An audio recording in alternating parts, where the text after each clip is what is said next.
ang Iran daw mga kababayan ang Iran daw ayaw na makipagkasundo sa Amerika o kay Uncle Sam. Gusto na yata magpakamatay itong Iran, no? Malupit. Talagang matigas. Matigas talaga to si leader ng Iran, Kaya nga, ang ginawa ni Uncle Sam, ayun, may pinadala niya yung mga malaking pulutong ng mga puwersa ng Amerika, ng militar ng Amerika na nakaposisyon na ngayon malapit sa Amerika, na malapit sa Iran. Patay ka ngayon. Patay ka ngayon, Iran, yung leader ng Iran. Lulumpuin ka ngayon ni Uncle Sam. So itong ating bibigyan ng ng reaction video, criticism, komentaryo, kung ano man inyong mga saloobin diyan, pwede rin naman kayo mag-comments diyan mga kababayan, So kung bago pa lang sa akin channel, please like and subscribe na lang muna sa ating YouTube channel bago tayo mag-umpisa. So please paki-subscribe din kay kay Good News Philippines. Okay, so umpisa na natin. Kung bakit matigas pa rin to si Iran. Ayaw talaga makipagkasundo kay Uncle Sam.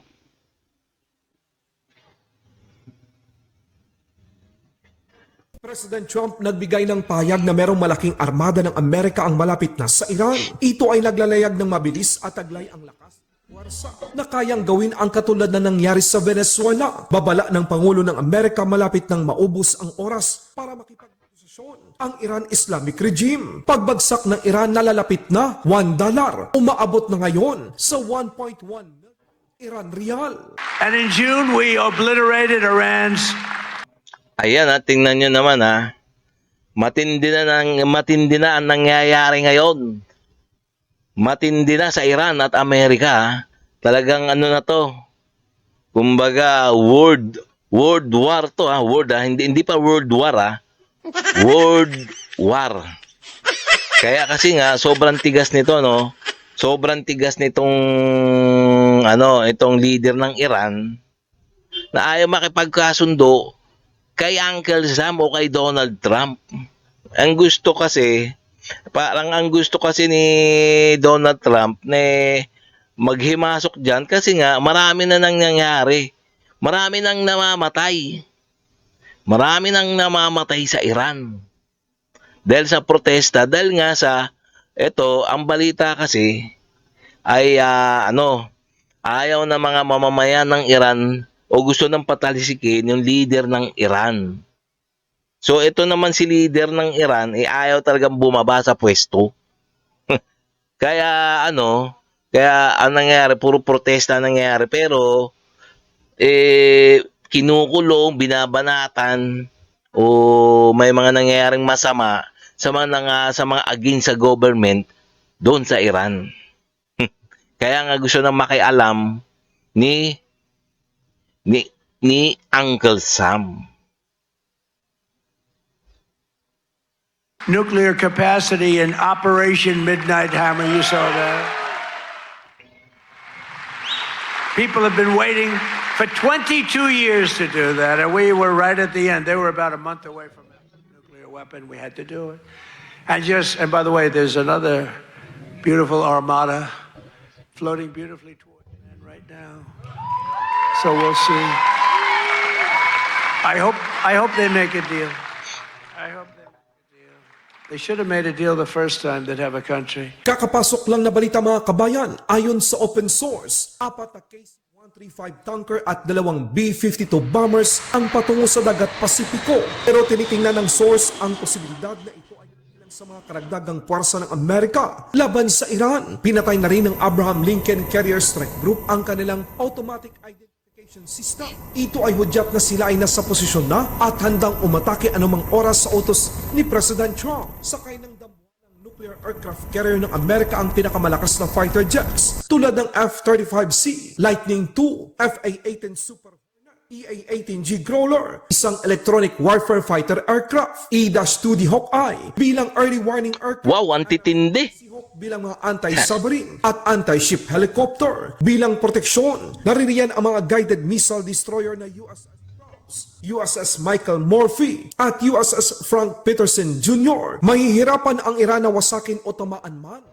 USS Abraham Lincoln Aircraft Carrier dahil sa taglay na Aegis Dome. Ito ay nagsisilbing iba't ibang layer ng proteksyon ng carrier strike group laban sa anumang banta ng Iran at mga proxy nito. Dagdag pa dito, ayon sa mga observer, posibleng ipapadala din ng Estados Unidos ang USS George W. Bush Aircraft Carrier sa Iran bilang karagdagang suporta sa USS Abraham Lincoln Aircraft Carrier. Ayan na, nakikita nyo Nagpadala na talagang full blast na. Full blast na pinadala ni Uncle Sam ang kanyang military hardware sa Iran.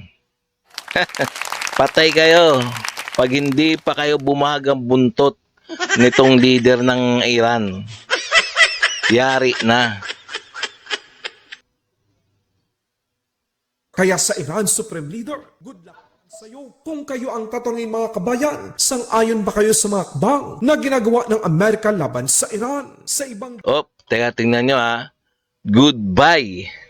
Goodbye na talaga sa leader ng Iran. Once na hindi siya makapagkasundo talagang kudyat na lang ni Uncle Sam bibirahin na talaga ang mga military ng Iran. Patay kayo. balita naman, Senator ng Amerika ipinahayag ang kanilang suporta at pagkilala sa mga Pilipinong matapang na naninindigan at nakikipaglaban na ang West Philippine Sea ay atin. Kitang-kita ng Senador ng Amerika ang hirap at banta na dala ng China sa mga mangisdang Pilipino at maging sa militar ng Pilipinas. China asserting itself throughout the South China Sea, becoming increasingly, and malign and claiming certain stretches of ocean and different features in that ocean for the People's Republic of China. I saw them harassing vessels engaged in commerce and productive economic activity like fishing vessels. And I have to tell you, the atmosphere there was one of being under siege. The Filipinos understand that their way of life is being very directly impacted today by the Chinese Communist Party. Their fishing rights are being challenged. Their military is being threatened. Their government is being intimidated to agree to new boundaries of sovereignty. And so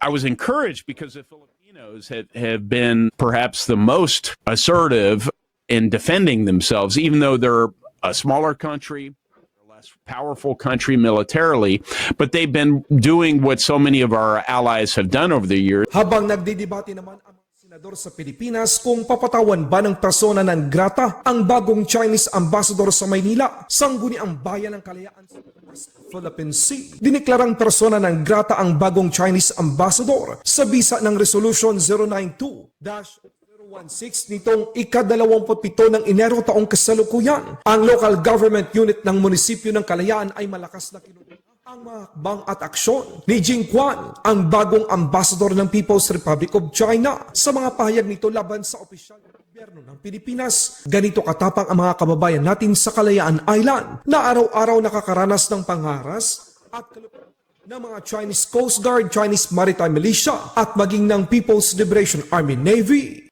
Yun. Tama nga naman, para sa akin tama naman na palayasin na ang Chinese ambassador. Kasi bastos. Alam niyo ba yung balita noon na ang Chinese ambassador bastos, binastos nila, wala silang galang sa mga opisyalis ng gobyerno ng Pilipinas.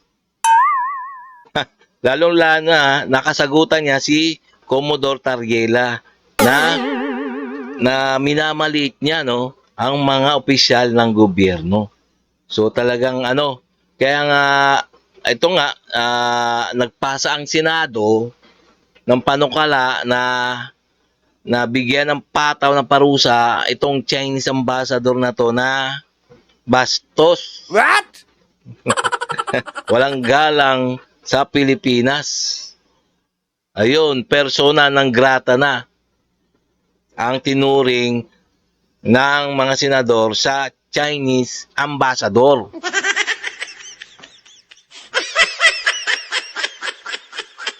Chinese Embassy sa Maynila nagdadrama, handang isarado daw ang kanilang embahada at sabay-sabay na umalis ang mga diplomat ito pati na mga staff sa oras na si President Bongbong Marcos Jr. mismo ang magbibigay ng utos na lisanin nila ang Pilipinas. Pabebe itong Chinese ambassador, mga kabayan. Alam nyo na hindi kayo tanggap ng karamihan sa mga Pilipino. Kayo na lang mismo ang lumisan. Makikita naman na majority sa aming mga Pilipino walang tiwala sa inyo. Kitang-kita kung paano tratuhin ang mga Pilipinong pangingisda at mga otoridad ng Pilipinas sa dagat. Kaya lumayas na kayo. Yes, dapat talaga no, lumayas na. Lumayas na ang mga Chikwa sa Pilipinas. Kasi wala talaga silang respeto sa mga Pilipino. Kasi nga akala nila sa Pilipino mga maliliit ang utak.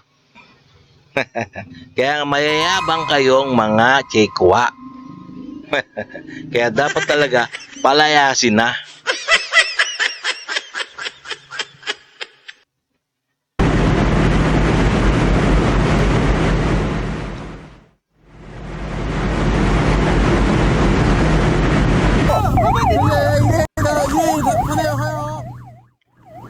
이래 선회하여 등산 실시하겠음. 현재 갑판에 사람들은 보이지 않음.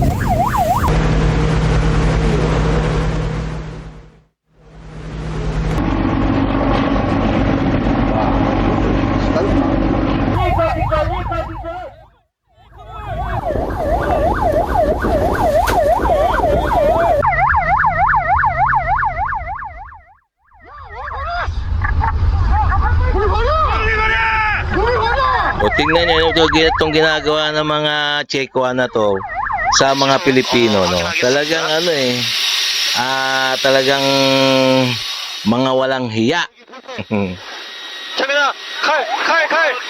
O talagang grabe ang pambubuli nila sa mga Pilipino diyan sa West Philippine Sea. Kaya dapat talaga lumayas na.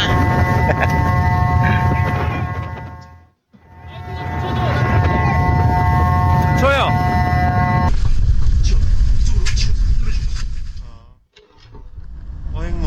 어획물 보관되어 있어.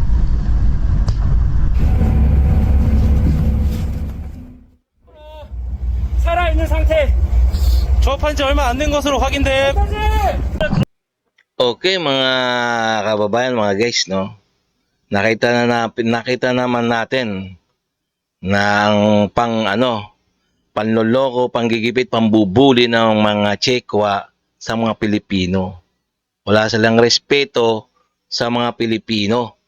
Dahil sila ang kala nila sila ay mga makapangyarihan dyan sa West Philippine Sea. Kasi mayamang bansa sila, turing nila sa kanilang sarili, makapangyarihan na sila. Dahil tayo ay malilit na bansa lang. Malilit ang power ng military. So kaya kakayang-kayanin talaga tayo. So pero nandiyan naman sa Uncle Sam. So talagang nasa likod natin si Uncle Sam para protektahan tayo. Okay, no? So mga kababayan, no? So hanggang dito na lang tayo, no? So kung nagustuhan nyo yung mga ganitong mga reaction video, please like and subscribe na lang muna sa ating YouTube channel bago tayo magtapos. Nang sa ganun ma-update pa kayo, no, sa mga video na aking pang i-upload sa next day. Okay, no? Maraming salamat.